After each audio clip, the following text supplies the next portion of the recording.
In a quiet corner of the village, near the edge of a garden, stood a very old olive tree. Everyone called it the Whispering Tree because the wind always sounded different when it passed through its leaves. Sami passed it every day on his way to school, but he never really stopped until one windy afternoon when he heard something strange. It wasn't the usual rustling. It was soft, gentle, like a voice.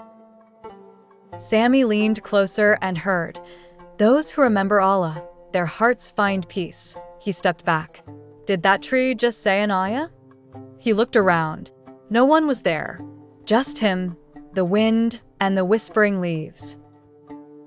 The next day, he came back, notebook in hand. "Okay, tree," he whispered. "If you're really whispering something, I'm listening." A breeze passed. This time he heard, "Say SubhanAllah." Say Alhamdulillah. Say Allahu Akbar. He quickly wrote it down. From that day, Sami visited the tree every afternoon. Sometimes the wind brought a dhikr, sometimes a dua, and sometimes a soft reminder. Kindness opens hearts. One day, he brought Bilal with him. "You brought me to a tree?" Bilal laughed. "Bro, are you okay?" Just listen, Sami said. They stood still. The leaves rustled. Then to pause. And softly, "Whoever does an atom's weight of good will see it." Bilal's eyes widened. "That's from the Quran." Sami nodded. "Told you." The boys began calling it their peace tree. After school, they'd sit, say dhikr, and talk about things they never told anyone: fears, dreams, questions about life, and Jannah. Sami started keeping a whispers journal. Every day, he'd write what he heard and how it made him feel. One day, he heard, "Don't carry anger.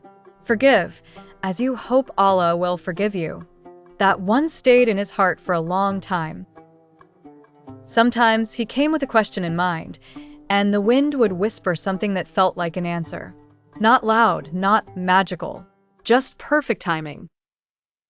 His little sister Layla found out and wanted to come too. "Will it whisper to me?" she asked. Sami smiled. "Maybe, if you really listen with your heart." They sat together under the tree, silent. Then came the softest breeze. Layla looked up. It said, "Be grateful." Sami's eyes lit up. See? It spoke to you too. That night, Layla wrote her own whispers page and decorated it with flowers. She told her mom, "The tree teaches us how to be better."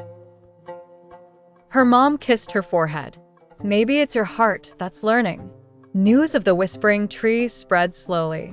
Some kids thought it was silly. Others came quietly and listened.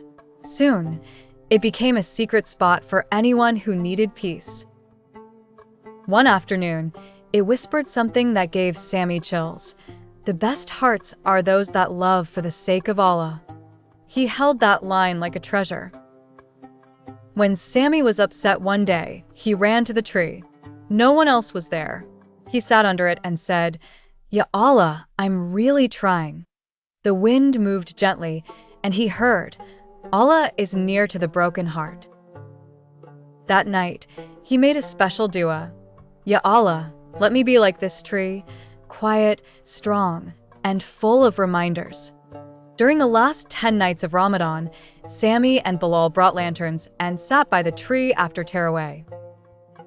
They didn't talk much, just listened, remembered Allah, and felt the night breathe around them.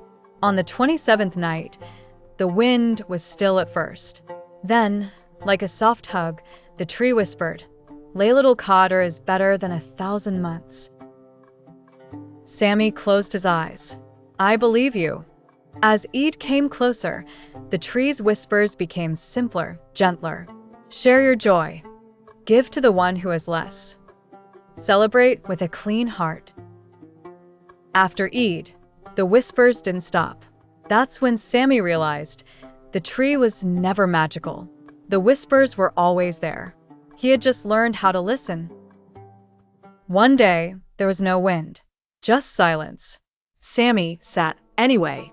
Then, in his own heart, he heard, "Now it's your turn to whisper good things into the world." So he did. He wrote uplifting notes and left them in books at school. He helped quietly, forgave quickly, and smiled at strangers. Little whispers of goodness. Bilal joined him. Layla too. They called it whisper missions. Spreading light, one kind word at a time. When people asked, "Why do you always look so calm?" Sami would smile and say, "Because I listen more than I speak." He kept visiting the tree, but now, not to receive whispers, but to say thank you. One day, he carved a tiny line in the trunk, with permission from his dad. The heart that remembers Allah never feels alone. And even years later, whenever the wind passed through that old tree, some say it still whispered. Moral of the story: sometimes the world is whispering wisdom all around us, but only a heart filled with dhikr, kindness, and quiet listening will hear it. Be that heart. Moral of the story: sometimes the world is whispering wisdom all around us, but only a heart filled with dhikr, kindness, and quiet listening will hear it. Be that heart.